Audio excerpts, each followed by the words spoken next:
Hey everyone, welcome to another episode of Includability Shorts, a series of short, snappy chats stuffed with hot tips from our incredible includability partner experts. I'm delighted to be joined by Jonathan Withey, TEDx Speaker and Director of Transformation and ESG at the wonderful Planet Mark. Jonathan, so wonderful to see you as always, mate, and we need your brilliance. I mean, I know positively we seem to be seeing so much information in the news and on social media around what net zero strategies are being adopted by companies with lots of acronyms flying around. But it can be confusing for those who perhaps don't have that roadmap. They want to start that net zero journey, but perhaps they don't know how. What would be your guidance perhaps around preparation and adoption? What tips do you think you could share? 100%. So the first step to understanding what every organization needs to do to adopt a credible net zero transition is first for us all to be aligned in what we mean by net zero, because there's a lot of, as you've just said, there's a lot of acronyms out there and there's a lot of confusion by what we mean by net zero and the difference between that and other terms such as carbon neutral. And what we mean by net zero is this long-term transition, which is a 90% reduction in global carbon emissions by the year 2050 or before, which applies to every organization as well. And then we have some near-term targets, which are typically a 50% reduction in our carbon emissions by 2030 or before, and a few different variations around that. But that's a fundamental thing. So kind of upskilling and building competencies into your organization so you understand what we mean by net zero and what that transition needs to look like is the first step. So in a really engaging and positive way that, you know, isn't the doom and gloom rhetoric of the world is going to end. This is a huge opportunity to decarbonize our economy and create long-lasting collaborative relationships with both your suppliers and your customers as part of your transition. So that's the first step. The second step is then to start to quantify and understand your net zero baseline. And that is all of the carbon emissions associated with the activities that you do as a business. And we break that down into scope 1 and scope 2 emissions, which is typically your direct control. So scope 1 is the gases that you use to heat and cool the buildings in which you operate, and the fuel that you put into company-owned or leased vehicles. And then we've got scope 2 emissions, which is typically your electricity consumption. That we have relatively good control over and can measure that relatively easily. And that must be a focus of, actually, to be frank, we've got all the solutions to decarbonize our scope 1 and 2 emissions. We just need to kind of get on with that. And then we got scope 3, which I describe as kind of the frontier of carbon footprinting that everyone is busily trying to best understand. And within scope 3, there's 15 categories of carbon emissions. And we break them down into upstream emissions and downstream emissions.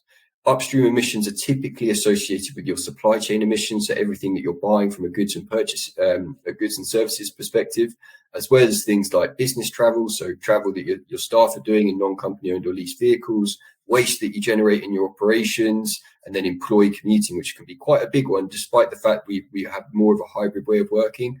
The carbon associated with traveling to your place of work can still be fairly significant.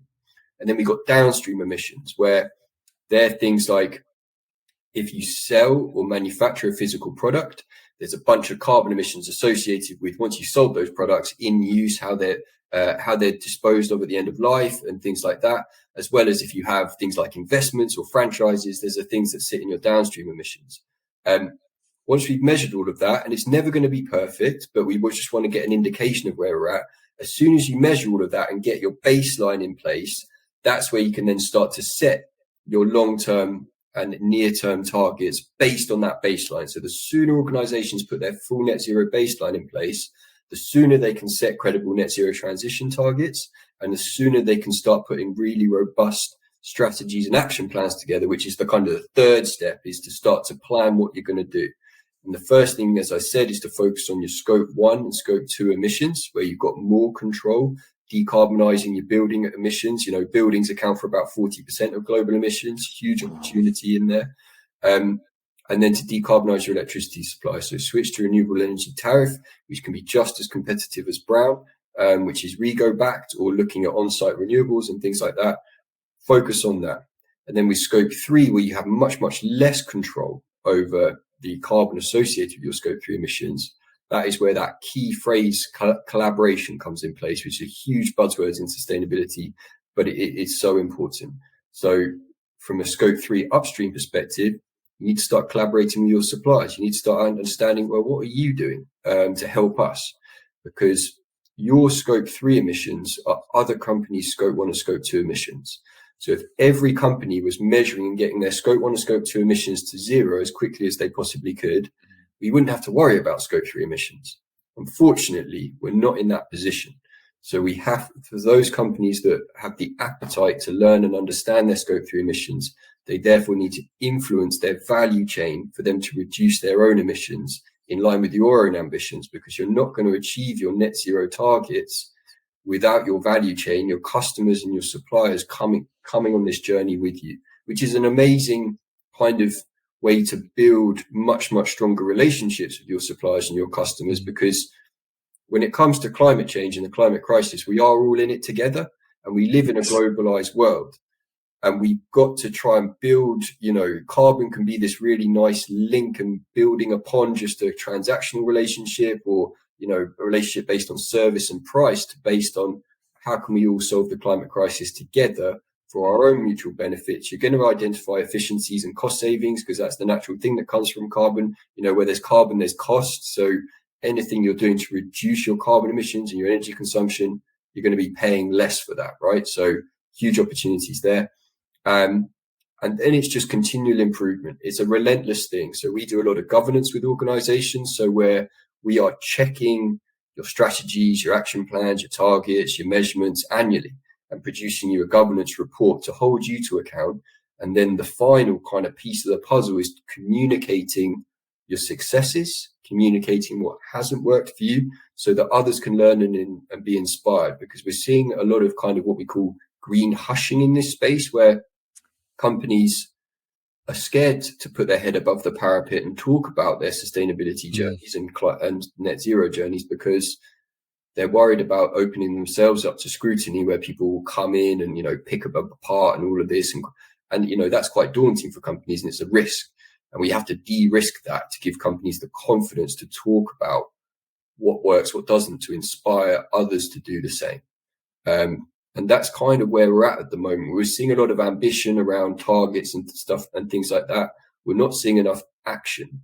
And it's a hard thing for businesses to do, because you can't solve this thing in isolation. You can't buy your way out of net zero. You have to embed net zero into your core long-term transition strategy. Change is happening across the world in society, not just in this space, faster than we've ever experienced it in human history. And we have to ensure it's the right kind of change to ensure that we can continue to live and thrive and develop into, to meet and exceed our potential as a species. So that, we're in a crux right now. We're in a kind of a decision point of, do we want to address the climate crisis in a way that we can, or we don't? And we have to try and adapt to what the impact of that will be. But it's a huge and really exciting opportunity. So, to summarize, upskill, understand, build competencies into your workforce, because the sustainability manager cannot deliver net zero in isolation. It has to be a complete company transition. Then measure. Will never be perfect, but measure all of your scopes of emissions to set your net zero baseline. Then set meaningful science-based aligned targets. Then get credible transition plans and strategies in place to deliver against those targets, recognizing that these are living, breathing strategies that are constantly going to evolve as different innovations and technologies come into the market. And that is kind of a summary. And then just continue to do it, continue to work at it. It's relentless, right? We've got less than 30 years now in order to achieve a successful net zero transition. And, we have no time to waste.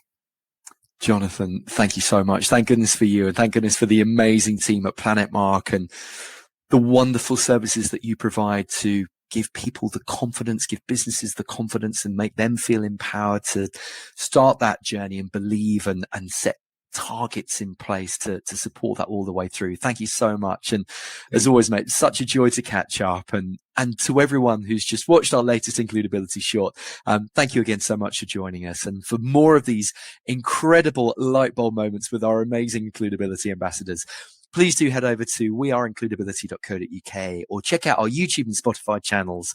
And let's keep learning, let's keep growing, and let's make our workplaces more inclusive, diverse, and mentally healthy together. Thank you so much, and have a great day, everyone.